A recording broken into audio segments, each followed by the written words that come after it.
Now, when it comes to Juventus this season, especially in the Serie A, the one thing they have shown, the one thing that they have proven game after game after game is their defensive solidity.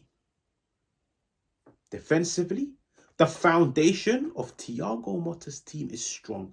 And you can make a case it's one of the best in the Serie A. 4 games, 0 goals conceded. 4 games, 4 clean sheets.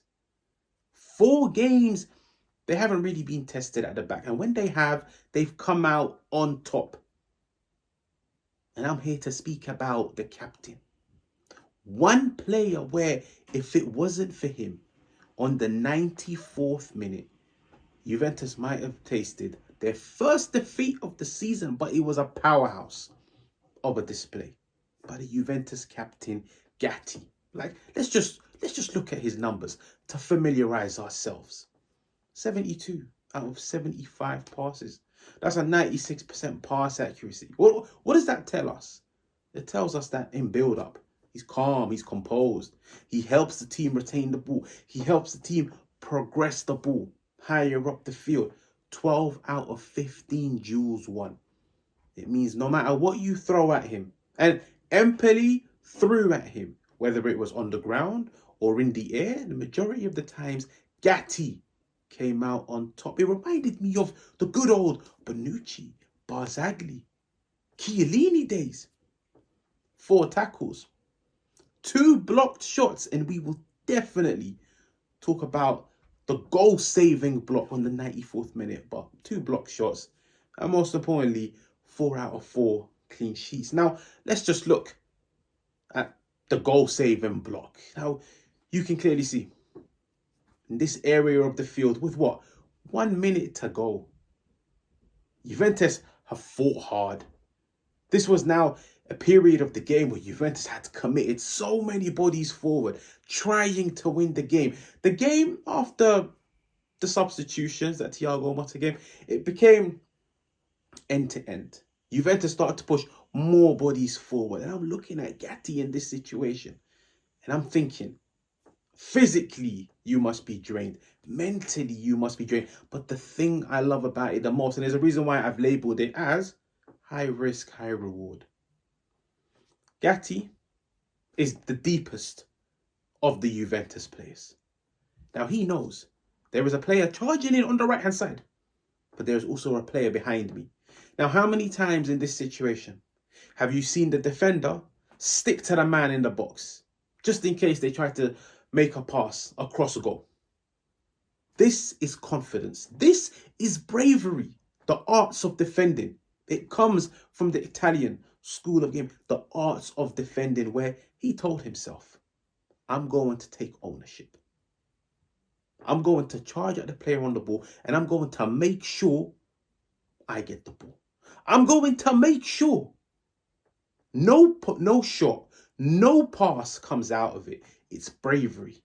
It's taking ownership. It's taking initiative. And it summarizes his entire powerhouse display, where he knew there was a player behind me. But I'm going to take that risk and leave him unmarked, because the pass is not going to reach him.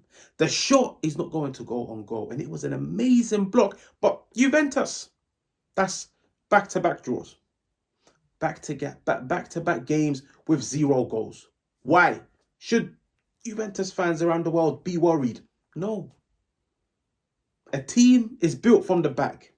Okay? This is a fact in football. A team is built from the back. Juventus have shown on the Thiago Motta defensive solidity. They've shown it. Defensively, they are strong. They are solid. Their defense is winning them games. Their defense is securing them points. Everything else will fall in place as the season goes on. But in attack, this is the first time this season, this is the first time ever, Juventus field an attack of 2 debut players. Koopmeiners, first start for Juventus. Nico Gonzalez, first start for Juventus. Midfield, Douglas Luiz, first start for Juventus. At the back, Kalulu, first start for Juventus. When you integrate new players, it takes them a while to find their feet. It takes them a while to familiarize themselves with the manager's demands, his expectations, for them to understand their teammates' strengths, weaknesses, but most importantly, to build chemistry with one another. And at times today, you saw an attack. The chemistry wasn't really there amongst the players. But let's just look at the setups. Juventus, 4-2-3-1. Now, in my opinion, where I feel like they struggled against this Empoli back five, which was compact, it was solid, it didn't really give up much space. Juventus, 4-2-3-1. Nico, Gonzalez, Koopmeiners, Kenan Yildiz in behind Dusan, Vlahovic. Where for me, Juventus lacked in some areas was all three of those players wanted to play in and around Dusan, Vlahovic. It felt like to me they played a bit too narrow from what you can see. Now, there's positives and negatives to this. When they play too narrow, they're in close proximity of one another to bounce the ball. But the problem is when you come up against a compact team like Empoli in a 5-2-1-2 formation where they've condensed the centre, they've got an extra defender in the back line, what you need to do, and Thiago Motta mentioned it after the game, you need to stretch the pitch out. You need wingers that will hug the touchline. Stretch the pitch out, you stretch the opposition. The more you stretch the opposition, the more space you get in the lines, in between the lines. And those were areas that Douglas Luiz can capitalize on. Koopmeiners can capitalize on. But for me, it looked like the trio in behind Vlahovic were too narrow. And this is where I looked at the fullbacks and I felt like maybe they could have bombed forward.